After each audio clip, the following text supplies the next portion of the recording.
বৌমা একটু চা করো তো।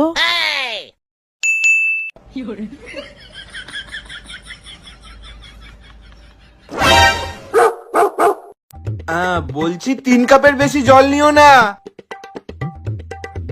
1 কাপ দুধ দিও কিন্তু, আর 1 চামচ চা পাতা, বেশি লিকার যেন না হয়। বলছি 2 চামচ চিনি দিও। না আসলে তুমি তো চায় চিনি খাও না, তাই বলে দিচ্ছি।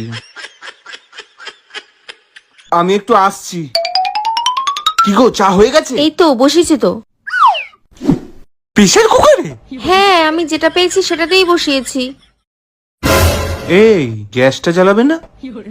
তুমি আমাকে জ্বালাতে বলেছিলে নাকি? আরে গ্যাস জ্বালানোর কথাটাও আমাকে বলে দিতে হবে?